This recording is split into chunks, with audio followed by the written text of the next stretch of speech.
cheese pull on that already is ridiculous. Hey everybody. So today is our first snow day. But fun fact about me, my husband and I own a contracting company. So my husband's a contractor and he doesn't get snow days. He works outside all day in any weather, kind of like the mailman. So today I am going to surprise him and bring him lunch, and we're going to make his favorite winter lunch, chili. And not only any chili, but it is my award-winning chili. That's right. I won an award for this chili in a chili cook-off, so I'm finally sharing my recipe with you. So let's get started. So I have here a Dutch oven, and I'm heating it up. And if you put your hand over your pan, you can feel the heat level, and you'll know if it's hot enough. If you can't hold your hand there, it's not hot enough. Okay, so we're just about there. So you want to coat the bottom of your Dutch oven with extra virgin olive oil, and then we're going to throw in our ground beef. Now I'm using a mixture here of ground sirloin and ground chuck. I think the combination of the two gives your chili amazing flavor. That's what you want to hear. You want to hear the sizzle. So we're going to hit the ground beef with some black pepper and some salt. And what we're doing here is we want to get some caramelization on the ground beef. That is going to give your chili such depth of flavor. So our ground beef is browned up, and can you see the caramelization on that meat? That's what you want. You want it brown and almost crispy. So now we're going to start building our base. So first I'm going to add some garlic powder, 2 tablespoons, onion powder, 2 tablespoons, 2 tablespoons of paprika. Now, this is where the fun begins. I have here a tablespoon each of dried parsley, cumin, chili powder, cayenne pepper powder, regular chili powder, red pepper flakes, and ground ancho chilies. Now, you may be saying, oh my God, that's a lot of chili powders.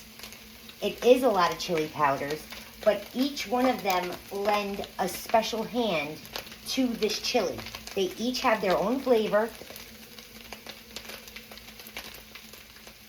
Now we're adding some black pepper and some more salt.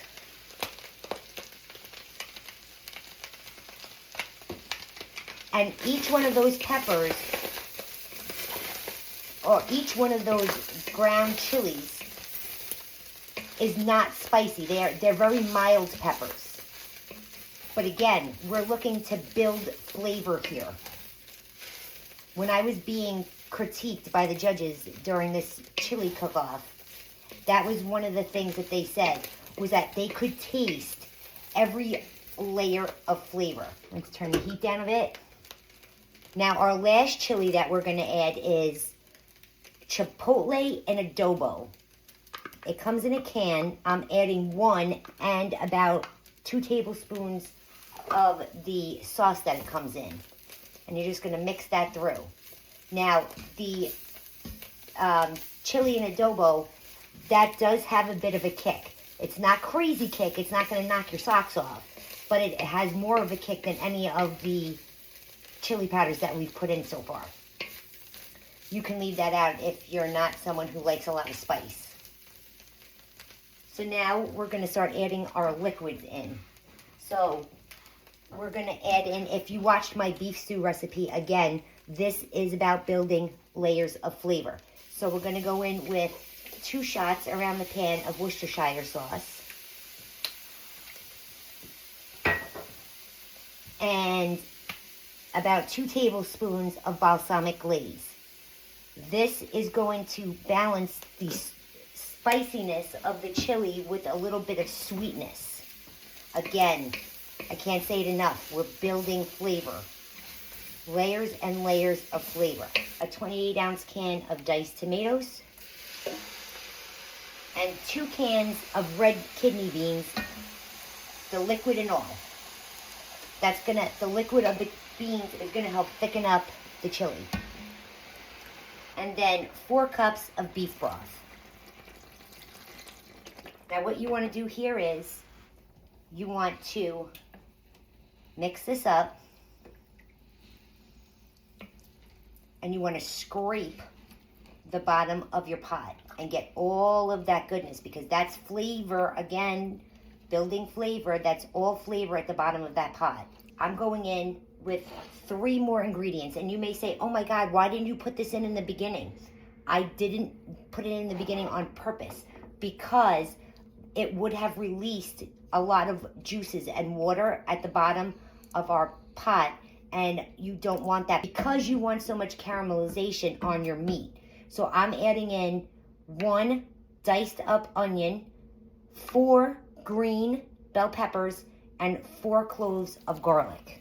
And this is gonna simmer for a long time, so don't worry about the vegetables. They're going to release their flavor and they're going to cook down.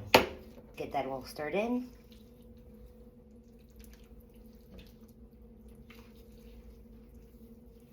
So now I'm gonna add in 2 bay leaves and a cinnamon stick. Now you're probably really looking at me like I'm crazy, and I'm not. That cinnamon stick is you're not gonna taste cinnamon. What you are gonna taste is a warmth, a background note that you're not gonna know what it is, but it's that special, special touch that's gonna give this chili, take it from level 1 to level 10. All right, so we're gonna let this come to a boil. We're gonna turn down the heat to a simmer, and we're gonna let it simmer low and slow for 2 hours. So our chili is done. It smells fantastic. I can't wait to bring it to my husband. So let me show you how I like to serve it. So in a bowl, I put some white rice that I made. And then I take some of the chili. Oh my God, that looks so good. Look at that. Some of the juices. See how nice it thickened up? I take some shredded white cheddar, put it all over the top so the heat of the chili melts it. A nice dollop of sour cream. And then, the best part, some Fritos. Any corn chip will do. Look at that beautiful bowl.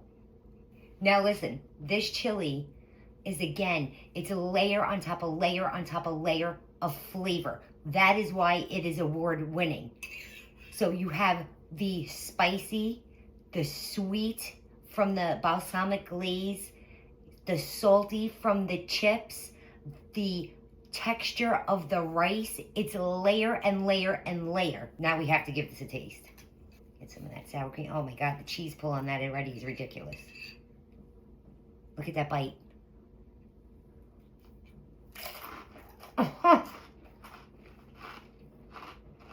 I am not a spice girl. I do not like heat. I do not like overly spicy food. I like food that has spice in it, that gives you that little tingle on your tongue, in the back of your throat as you swallow, but it doesn't make your eyes tear, your water's coming out of your ears. That's not me. This is the perfect balance of heat.